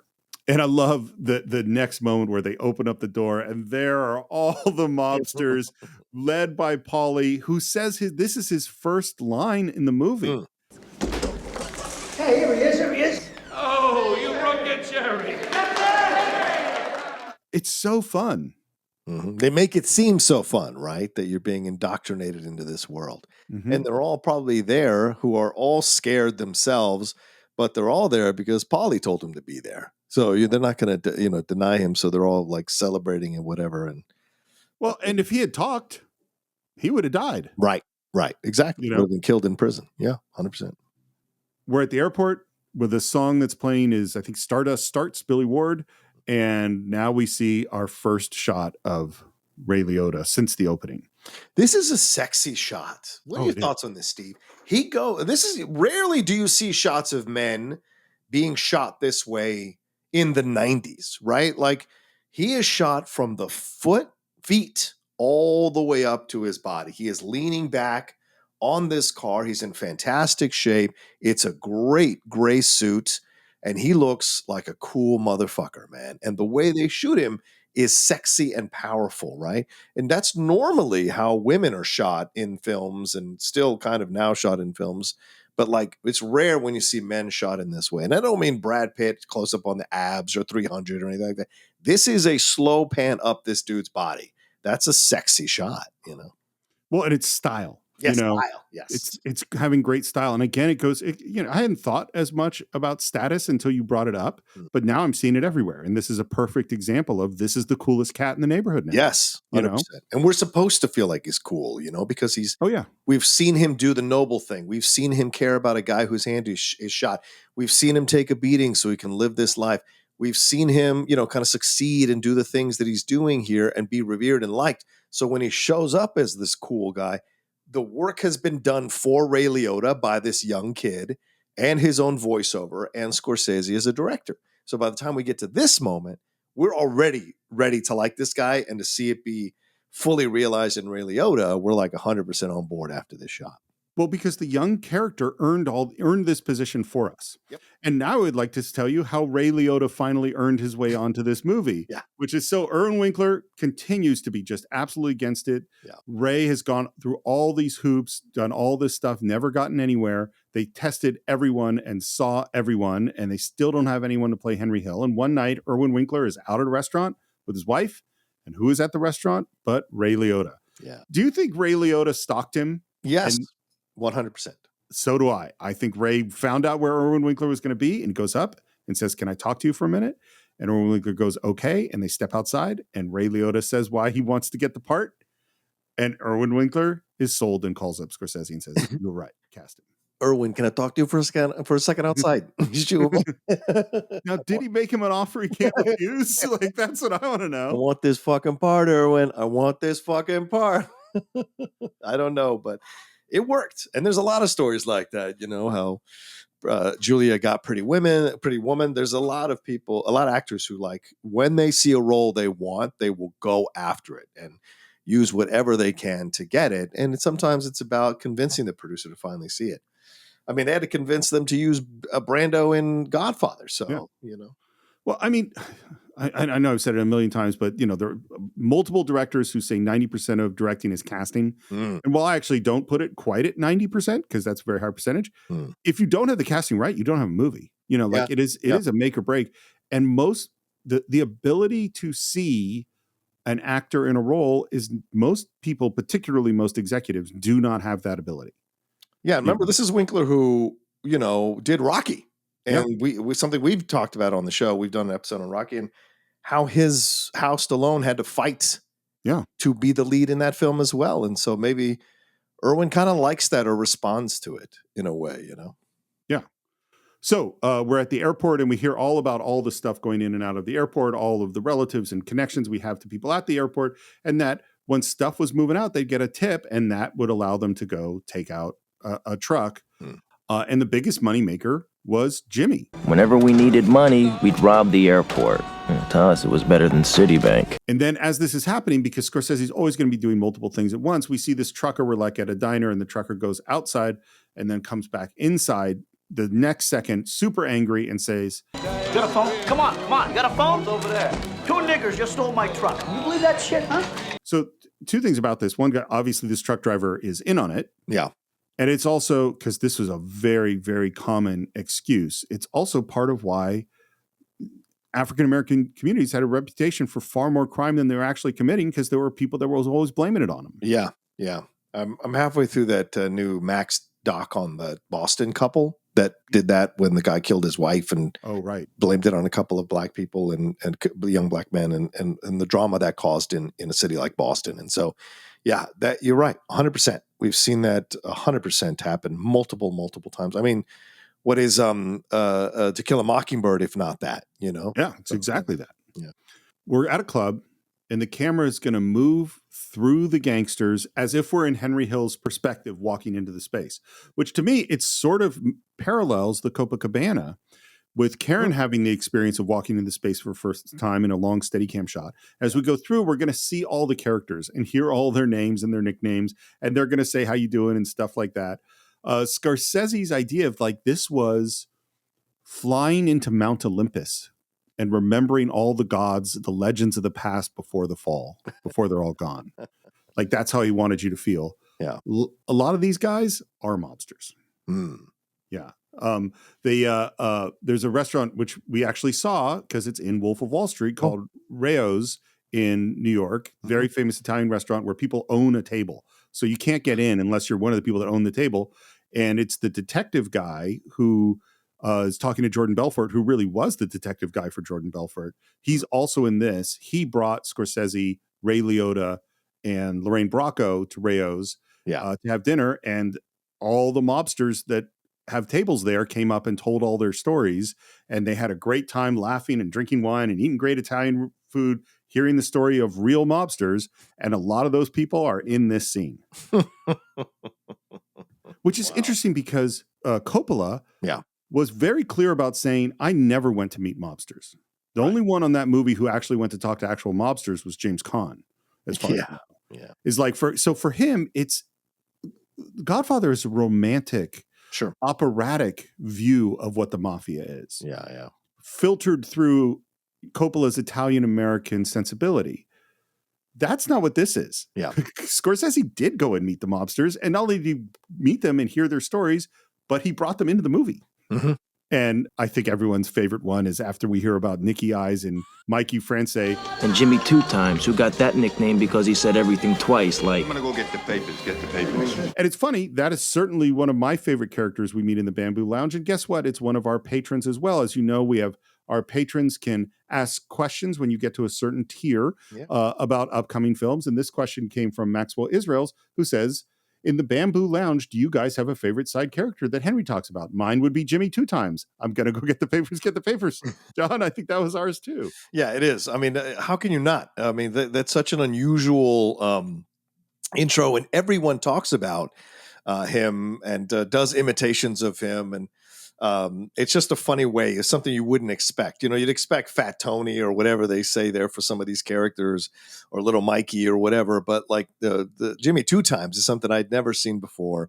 And the guy does a great job adjusting his tie as he says that, which I thought is great. But for me, overall, if I can expand just a little bit further out, Frankie Carbone is my favorite other side character of the film, because I love the character of Frankie Carbone, played by Frank Severo. Just the voice, the hair, the look. And I'm actually sad when I see him hanging in the meat locker because he's such a stupid guy. You just feel bad for him that he probably stumbled his way into the mob and ended up just being a guy that had to be taken out, and probably would have never opened his mouth because he's too stupid to open his mouth. But, Jimmy kills him anyway. So, yeah, he's my favorite overall. So thank you, Maxwell, for your question. And of course, if you want to sign up on patreon.com/the Cine-Files, you could ask your own question about Goodfellas or Raging Bull is coming up next. And I know there's going to be a lot of questions for that one. Yeah. Now, again, I want to stress this. Again, if we were doing this shot at a gang hangout in an inner city, you'd have just as many nicknames for all these guys. Totally. They'd all be black, right? Possibly almost all black, maybe Latino, what have you. Maybe a couple of hard-ass white guys would be in there, obviously from poor economic situations. But we would go panning through it, right? And we'd hear all the nicknames that you hear about certain gang members. And so this is the thing, again, like I challenge people to watch it and listen to it. And this is the same thing. This is the same thing. Don't be fooled just because they're wearing suits and whatever. That's the outfit for that particular gang. Another gang, inner city gangs have a different outfit, different look that they want to look, but there's no difference. And so to me, that's what I think is really important when you're watching this movie and understanding what he's trying to say overall about this idea of the mob or gangs or anything or any organization that's like that is a criminal organization. So yeah, it's fun, it's cute, and it's a great way into knowing these people.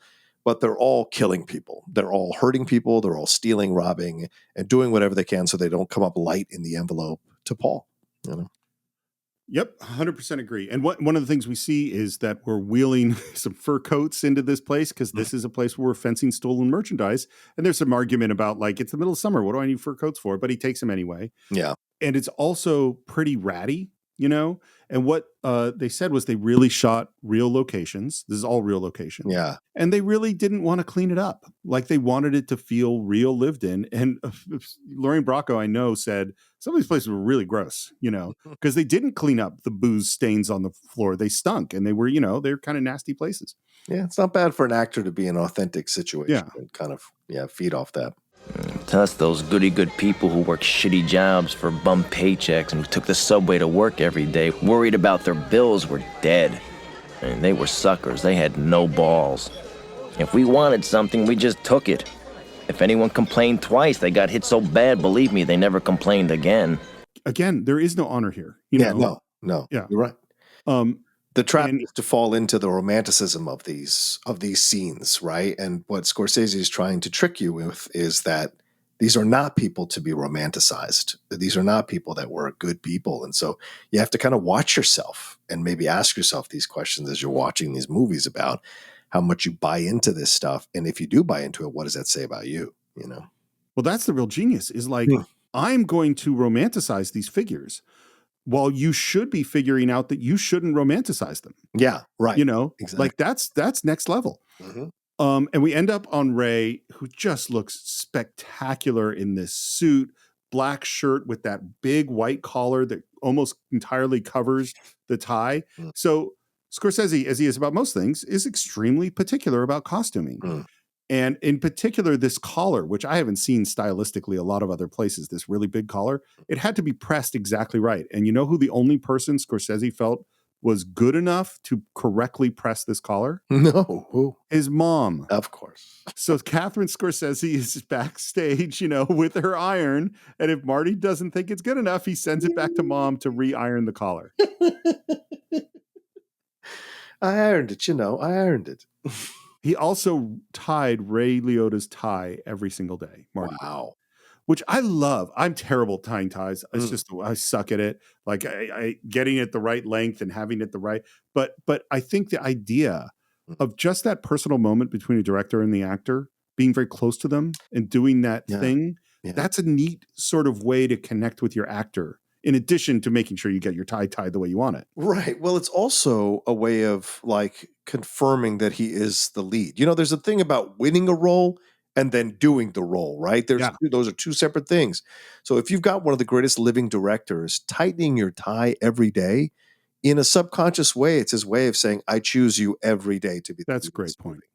And so it makes sense. It's a smart move by Marty if that was the intention. Well, in particular, when you're showing up to go toe to toe with De Niro and Pesci, Exactly. you know, like that, having that backup is great. One other thing, by the way, so De Niro talked a lot to Henry Hill. We'll get into that a little later. Ray Liotta made the choice to never meet Henry Hill. Oh, interesting. But because Nick Pileggi had interviewed him over and over again, he had all the interviews on cassette. And so Liotta got copies of the cassette, and every day driving to set, he popped the cassette into he drove his mom's car because he didn't have a lot of money, in her cassette player, and listened to Henry Hill talk every single day back and forth to set. Yeah, that makes sense. This guy comes in whose name I always forget, but who kind of looks like Danny Aiello, and it has a little nod with Henry. We have a look over to Jimmy, and suddenly Jimmy comes in, moves in fast in those great Scorsese camera moves, and we hear about the Air France job, which is that basically money that changes from American money to French money or European money by servicemen and other expats gets shipped back, and there's going to be hundreds of thousands of dollars coming into Idlewild, and that basically there's no security. So let's talk about Mike Starr for a second, because that's who you're talking about. That's his name. Thank you. Yes. This guy, some of you may not know, but this guy has been part of some of your favorite films, whether they're artistic films or mainstream films, in great character moments. He's fantastic in Miller's Crossing. Oh, right. As the big dude with the smaller guy who is, with Albert Finney's crew. He's hilarious in Ed Wood. In Dumb and Dumber, he's the guy that they run into in the shop and they do the annoying sounds next to. With Karen Duffy, he's the one in the truck with them who they scream at.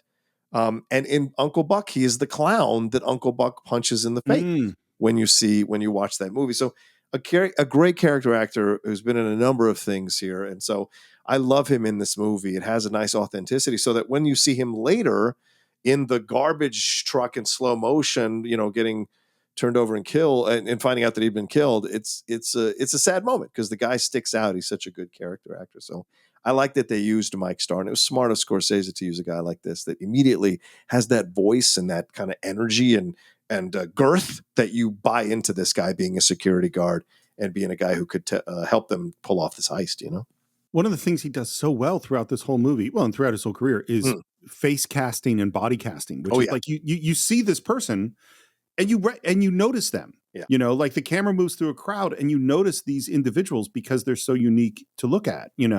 100%. I'm really glad you had his name in his career because I know it's like he's one of those, I know I've seen him in a million things. Yeah.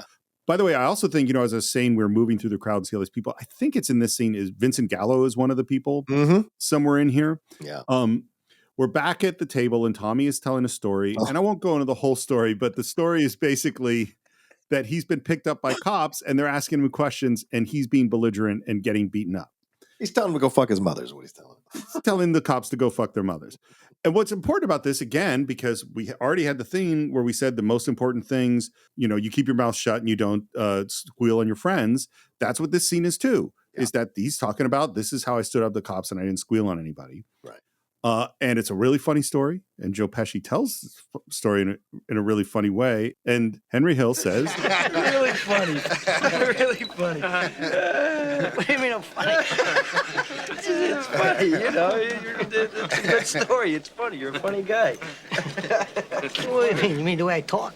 What? okay, this is a legendary scene. Yeah, a legendary story. Yes. So Nick Pileggi says that this was improvised on the set. Yeah, he says that Scorsese told Pesci to do this to Liotta, and they wanted to catch Liotta's natural reaction to this as an actor and mess with him in the reactions. Yeah, that is in fact not true. Yeah, exactly. That is not what happened. So, and it was funny. Nick Pileggi, as he talked about the movie, he didn't like being on the set. So he wasn't actually on the set very much. I doubt he was on the set this day. Right. And what he said, which I 100% agree with, is that if you don't have a specific job to do, movie sets are the most boring place in the world. I can only imagine. Yeah. They're just, because they're just setting up lighting all day and everyone's waiting around. There's just like for the director, for the AD, or for the actor preparing, the DP, like it's super hard work. But if you're just there, it's boring. So this is what actually happened. First of all, or this is what I have read has actually happened, is Pesci says this is a thing that happened to him, that he was talking to a mobbed up guy who did this move on him to try to scare him. Oh, wow. And he told Scorsese this story, and Scorsese said, we should put that in the movie. And then because they had massive rehearsals. Right. And they improvised this on rehearsals over and over again. And then, so the first time they did it, it was getting Ray Liotta's natural reaction. He didn't know what was happening or what was coming. It was an improv created by Pesci. But then they forged it and they worked on it and they tightened it. And then and Scorsese recorded all these improvs and then he put it into a script and still it was locked down. And what Pesci said is like, you have to lock it. You don't improvise when you're shooting, which for the most part, film is expensive. And timing is really critical in terms of camera moves, in terms of focus, in terms of getting everything right. And so, yes, it is totally built out of improv, but this is also really rehearsed and fine-tuned. Yeah, of course. Because, I mean, you see the long pause from Ray that is so good. The long pause. Yeah. Just staring at Joe Pesci, which I think is great. And, we should take a moment. And I don't know if you have this already in your notes for later on in the show, Steve, but we should take a moment. This Tommy guy was much more vicious than we see in the film. Oh, yeah. And the guy was over 6 feet tall. Oh, I didn't know that. Yeah. So if you're going to cast a guy to play a guy that is not 6 feet tall, if you're going to cast a guy that's not 6 feet tall to play a guy who's 6 feet tall, you've got to really cast someone who's going to kind of make up for the height with their performance. And Tommy is chilling. I mean, Pesci is chilling as Tommy throughout this whole movie. And this scene itself, the first time you watch this scene, you are Ray Liotta. Like you are legitimately like, what the fuck, out of nowhere? Because you've seen Tommy be crazy. You've seen Tommy be a little unhinged or have little moments. And certainly at the beginning, you see him knifing a dude who's close to death already in the trunk out of anger. So you know that this guy is not a character to mess with. And so you have that moment where he possibly turns on Henry, and you don't know what the real truth is in that moment. Is Henry going to die? Is not going to die? What's this going to lead to? And I don't know about you, Steve, but I have had friends like this. Well, quote unquote, friends. I've known people like this in my life, in the military, in the fraternity that I was in for a brief time, and in my life occasionally at workplaces. People like this who just turn on a dime, and you're like, oh, fuck, and you don't know what to do in those moments because you got to navigate around this person's anger because they have this like thing within them that a switch gets flipped for whatever reason. Someone says something or someone, without intending to offends them, and they immediately turn on a dime. And it is scary to see the kind of life leave their eyes and they go right into that mode. So I don't know if you've ever experienced this, but I've experienced. It's chilling, man. Yeah. I've definitely experienced it more than one time. Yeah. A couple of times where I was like, am I going to have to step into a thing, and deal with some stuff? It's just, you're just funny. It's funny, the way you tell the story and everything. Funny how? I mean, what's funny about it? He says, funny how? I mean, what's funny about it? He says, and a guy tries to jump in, as humans do, and says, Tommy, no, you got it all wrong. Oh, Anthony. He's a big boy. He knows what he said. What'd you say? You're right. Funny how? And then it's just the silence is so good. And you could see Ray Liotta plays it so well. And you could see him going, what the fuck is happening here? Like, what am I in the middle of? I don't understand how I got here. I don't know what's really going on. I don't know, and one of the great choices Scorsese makes is I would probably have cut to close-ups at this point. Because that's, in general, wider shots are less intense and closer shots are more intense. There's all sorts of times that's not true, but in general, you move in. So I would have cut to close-ups. But what makes this so good is that he stays in mediums because you see all the people in the background in the awkward moment. And Pesci, I love the way he plays this. He says, you mean, let me understand this, because maybe it's me, I'm a little fucked up, maybe. But I'm funny how? I mean, funny like I'm a clown, I amuse you. I make you laugh. I'm here to fucking amuse you. What do you mean funny? Funny how? How am I funny? And everyone else around him is super scared. Like they try to stop him, right? They try to stop Tommy. Like, oh, he was joking. No. He's an adult. He knows what he fucking said. So the way he's building towards it is super scary, man. Not just, you know how you tell a story. What? No, I don't know. You said it. How do I know? You said I'm funny. How the fuck am I funny? What the fuck is so funny about me? Tell me. Tell me what's funny. Yeah. What's so funny is because all of you did not hear me say those lines because I'm sure that I cut to the great Joe Pesci saying them. Yeah. But John can attest. There are times I can't not take on a little bit of the great performance because it's just in my head. It's so powerful. It's fun, of course. We all love to do that. But yeah. I mean, it's just so well performed by both of them and by everyone around them, by the way. Oh, yeah. You have to have the other actors involved in the scene buy into it by staying silent or looking legitimately afraid or trying to stop it with an occasional word or two so that it heightens the tension because it looks like Tommy's not going to be stopped at all. He's going to get across to Henry what the fuck is going on here. So, yeah. And then there's this pause that is the perfect amount of long and awkward. It just goes on. And you're literally, as you said, seeing it the first time. Oh, yeah. Someone's going to pull a gun. Someone's going to die. Like, what the fuck is going to happen? And then Henry Hill and Ray Liotta plays this so great, bursts into laughter and goes, Get the fuck out of here to Tommy. You motherfucker. I almost had him. You stuttering prick. Yeah. And everyone laughs. You're going to break. I think you might break under questioning, Henry. That is a line I never heard. For some reason that went by me. And that is, again, we're setting up this thing that we're touching on multiple times because, of course, that is what's going to happen. Yeah. Okay. Why did Tommy do this? Because Scorsese doesn't have the chance or opportunity to show you how vicious this Tommy guy is. Because, look, if you look at the amount of screen time Pesci has, it is much less than Liotta and De Niro in the movie. So you only have certain moments to really drive across this character. So you have to make the most of the limited amount of time that you have. So you've established his connection with Liotta. You've established, that they have a friendship. Because remember, they were kids when we saw them the first time. They're kids and they're younger, whatever. Now it's Pesci coming in. Now it's Liotta coming in. So you have this moment here in a way to show you how chilling this guy actually was, how scary this guy really was. And you also show that Henry and Tommy have an equality here. Because in real life, Henry was 7 years older than Tommy. So it was a different situation when they got to know each other. But in the way the film was presented, they're equals. And so having this moment happen, it's also a way of showing that Tommy is a guy you cannot trust.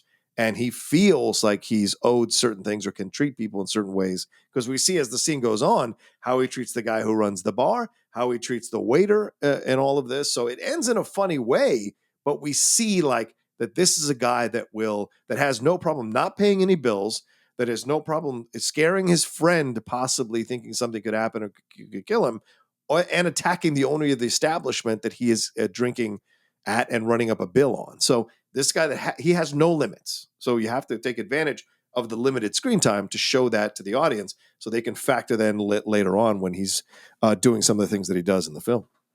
So for me, first of all, I think this is a super important parallel to the spider scene later on. Because when will Tommy have a sense of humor or not? Right. Is critical. That's the first thing.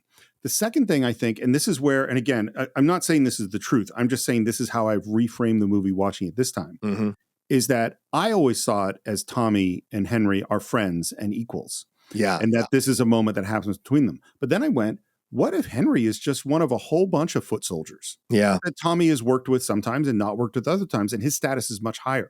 More like the power differential between Spider and Tommy. Yeah. Henry's a grown-up and part of the crew, so he's higher status than Spider. Yeah. But and I suddenly went, oh, this scene becomes much more chilling when the power dynamic is not equal, you know? And so I also go, because it could be like, I think let me ask this question. Was Tommy ever close to violence? Was there any possibility of violence, or was this all a joke? No, I think this was all a joke, but I think Tommy got off on it, is what I would say. That's a good way to put it. There are some people who get off on playfully threatening. They look like they're serious, but inside they're just enjoying fucking with people. There are people like that, unfortunately. Yeah. So my thinking of it at this moment is that's mostly what it is. And I also, where I've always thought there really was no possibility this would ever become violent. That's how I'd always thought about it. It was really all a joke. And now I'm kind of like, no, with Tommy, there's always a possibility it could become violent. Yeah. If Henry had pushed back in the wrong way, it could have become violent. Yeah. I agree. Yes. So as you just mentioned, the owner of the restaurant, who is Sonny Buns, played by Tony Darrow, is going to come up. And what a moron. You don't go up to somebody publicly and tell them in front of their friends that they owe you $7,000. I don't even mean that a mobster. You don't do that to anybody. That is not the way to handle this. Yeah, you're right, Steve. 100%. Yeah. But that is exactly what he does. And Tommy immediately gets pissed, breaks glass over him, throws stuff at him, starts laughing at him. And then he draws his gun and points it at Henry. And it's just all gets real scary. Yeah. And then I do love the button on the scene was he makes a joke about the $7,000 and says, You want to laugh? This prick last week asked me to christen his kid. Yeah, all right, for $7,000 I charge to christen. You really are a funny guy. he attacks him. Yeah. And then we cut to Sonny going to talk to Paulie because again, the shot here is great because it's in close up, Steve, and you see the after effects of Tommy hitting him in the head with that glass. Yeah. With the Band-Aid on. Yeah. And he goes to Paulie and says that he's scared that Tommy owes him all this money, that he's, doesn't know what's going to happen. And Paulie says, taking on a role of weakness, which is obviously not true. You think you're the only one? I talked to them 1,000,000 times. They don't listen. If you tell him, he'll stop. I mean, what am I going to do? I'm going to wind up being declared an MIA. They're going to find me in the back of a car somewhere in the weeds. And then we see, which is so interesting to me, you see that Henry is in the room and listening. Yeah. And I'm like, because in my mind, I'm like, well, Henry's on Team Tommy. So why is he privy to this conversation? Sonny, tell him what we talked about. Okay. Here's my question. Yeah. Is all of this a setup? Yes. I agree. 100%. Yeah. I don't think the first time I saw the movie did I think this was all set up. I thought the thing with Tommy happened, but now I'm like, oh, I think, and in reading the book, it is 100% a setup. They on purpose roll up these huge tabs with no intention of paying them back, knowing that they're going to get into the restaurant and then essentially destroy it from the inside. Yeah. Then is Paulie a part of this, or is it only Tommy and? Okay. So Paulie is 100% a part of this. And if you watch it, and again, changing how you think of something changes the way you see the scene. And if you think of it, and I'll ask our listeners, obviously I want to know what you think, but also watch the scene thinking that Paulie is not a part of it at all. And watch the scene thinking that Paulie has set this up with Tommy and Henry from the beginning. And all of Paulie's protestations about this. Yeah. I don't know nothing about the restaurant business. Nothing. All I know is to sit down and order a meal. I don't know how to make a restaurant.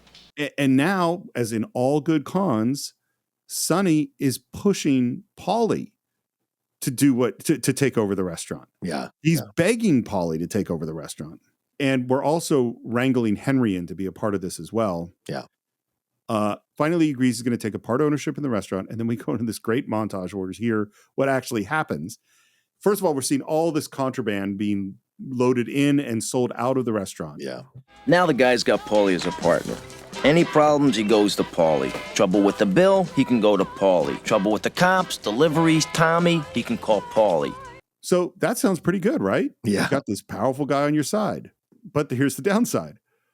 You got to come up with Paulie's money every week, no matter what. Business bad? Fuck you, pay me. Oh, you had a fire? Fuck you, pay me. Place got hit by lightning, huh? Fuck you, pay me. That's right out of the book. That's how Henry Hill talks. I wanted to get a T-shirt for the longest time that said "Fuck you, pay me" because I love this moment. I love the way he hammers those two phrases home through this sequence because it's true. It's the situation there where once you bring in another partner, you can't control the situation, and if they're in a better position than you are financially, you've kind of fucked yourself if you don't know this person, especially when you're bringing a gangster, for God's sakes. Well, Sonny's and a moron. Yeah. Even with a big corporation, I don't know if you had this experience, but my guess is there were gigs I did as an editor where I was on a serious deadline. And it was like, you must get this thing done on this date. And I'm pulling all-nighters, doing massive amount of works, and they put more work on me, but don't pay me any more money. And then I finish the gig and spend a year trying to get paid from a corporation, like a big corporation. So fuck you, pay me. Like, I made my fucking deadline. Yeah. Pay me the fucking money you owe me. Like Jeff and I right now are battling with Above the Line because they owe us thousands of dollars because they sponsored the Hot Mic and for numerous months, and they have not paid us our money. And so, we're going to take them to small claims court and see what happens there. And so, yeah, exactly. And it's been numerous months. And if I wanted to sue this company, I could, but I just don't see the logic in spending all that money and suing someone. I'd rather try to shame them or publicly take them to court and small claims court and recoup some of that. So yeah, it happens all the time, especially in this business with a lot of freelancers and whatever. And whenever people reach out and want to sponsor the show, I always tell them now going forward, you pay up front. You'll get the product, you'll get the promotion, but you pay up front. And a lot of them turn that down because a lot of them want to angle and try to get you to give them free promotion, promising money, and then not pay you, So it's a dirty business all around. Well, so you made the comparison, which I think is absolutely accurate, between the mob and things that go on in inner city gangs and stuff like that. Well, frankly, I'm going to make the comparison between all sorts of businesses and large corporations that use all sorts, maybe not the violent kind of techniques, but definitely deception and manipulation and taking advantage of the little guy in order, because the big thing, like the reason that companies spend a lot of time to not pay you is every minute they're not paying you, they're making interest on the money that they have in their banks that is not going in your bank. Yeah. So stalling always helps them. Yeah, exactly. Yeah. And of course, Paulie's running up his credits on this place. Tommy's running up credits. They're selling stuff out of this place. They're making lots of money on the place. And Sonny is going deeper and deeper into debt. He thought he brought in a partner, but what he actually brought in was a drain. And then we hear... And then finally, when there's nothing left... Fucking shame. When you can't borrow another buck from the bank or buy another case of booze, you bust the joint out. You light a match. And we see them setting up to burn this place down. Yeah. Which... I'd never watched The Sopranos, as you know. I only recently watched The Sopranos. Yeah. This is a plot right out of The Sopranos. Yep. There's the buddy who runs the restaurant, and they end up taking a part in it, and they burn the place down. Artie Bucco, that's right. His wife told him not to, right? His wife said, don't get involved with Tony, but this is what happens. Yeah. So we're outside in a car waiting for the building to catch on fire, and Tommy is talking about some girl who, and I as a Jewish man will say what he calls her, the Jew broad, Diane. I'm trying to bang this girl for a fucking month now. The only thing is she won't go out with me alone, And immediately Henry's going, no. And I love this. He goes, no what? No. No what, Henry? Who the fuck asked you anything? I didn't even ask you anything. At least wait to hear what I'm going to say. All right, what? I love Joe Pesci. This is a great friend moment, right? Look, the guy is a ruthless, crazy killer, Tommy. But I like that Scorsese has these moments that have fun moments between these guys to make you connect to the movie. So, yeah. But again, I'll shut up about it for a while. But like I always interpreted it as this was a good friend moment. Yes. And now I watch it and go, this is an underling with someone who is much more powerful than him being pushed to do something he doesn't want to do. Like, because I really do go like, wait, how much are they friends? Yeah, right. And in real life, this was Paulie's son who did this. So it was even more fraught with power. Power. Yeah. It wasn't. And I am a Jewish man, and I think this is a perfect kind of Archie Bunker style sense of humor, what he says next. There's prejudice against Italians. Fucking believe that? In this day and age, what the fuck is this world coming to? I can't believe this prejudice against a Jew broad, prejudice against Italians. What I love about that is that it, yes, is an example of anti-Semitism. It absolutely is. Mm-hmm. But what's so great about it is that it is exploding these sort of statuses that we place each other on. Yeah. Like that a Jewish person should be lower status than an Italian person. And to me, it's just, and that's why it's like an Archie Bunker joke, is it exposes the ridiculousness of these prejudices that make no sense, you know? Yeah. Anyway, she won't go out with me alone unless her girlfriend comes with us. So I figure you come along and go out with her girlfriend. See, I knew it. I knew it. I knew it. I knew it. You knew what? See what? What the fuck is wrong with that? It's so funny. I've had this moment. Yeah. And then he puts the screws on him. Tommy, why do you always do Hey, this? remember that fucking Tommy shit? What the fuck I asked you for, Henry? I'm asking you for a favor. I do a lot of fucking favors for you, don't I? I'm trying to bang this fucking broad. You want to help me out? And then as they're arguing, they realize, you know, that we've been watching little wafts of smoke appear in the background, and suddenly the alarm is going off. And they're like, oh, they should have left a while ago. Yeah, exactly. I love that you see it in the background. It's hilarious. So the first big transition in Henry Hill's life was taking a part-time job at the cab stand. Mm-hmm. I think the next big transition in his life is when he gets pinched for selling cigarettes and he doesn't talk. Right. Now, as an adult, we're setting up for some seriously big crimes. But the biggest transition in Henry Hill's life is going to be meeting Karen, played by Lorraine Bracco. And I think before we go on what I'm sure will be a lovely and romantic first date, this is a good time to end part one of our deep dive into Goodfellas. Of course, we'd love to hear your thoughts. We brought up a lot of stuff as we knew that we would. You can share with us those thoughts on our Facebook page. Do a search for the Cine-Files. It's Cine_Files on Twitter, Cine-Files Podcast on Instagram. You can subscribe to the show at all the usual places, on Apple Podcast, on Spotify, on YouTube. On YouTube, leave your comments. Apple Podcast, please leave your reviews. If you want to buy or stream Goodfellas along with every other movie we ever reviewed, that's at cinephiles.net. And if you want to support the show, you can do it at patreon.com/thecinephiles. And if you want to reach me, you can do so at SR Morris on Twitter, SR Morris1 on Instagram. John, where could they reach you? You can always find me at The Rocha Says on Twitter, Instagram, and TikTok, The Outlaw Nation on Twitch. My YouTube channel, youtube.com/John Rocha Says, where all my other shows live and breathe. And my podcasts, other than the Cine-Files, that's the Geek Buddies and the Hot Mic, they're out there for you all to subscribe to. So yeah, a lot going on in the world of John Rocha for sure. Thank you very much. And I think that's it for this week. We will see you next time as we can not conclude. Well, we'll see. I don't know. I don't think we're concluding our exploration of Goodfellas right here on the Cine-Files. How the fuck am I funny?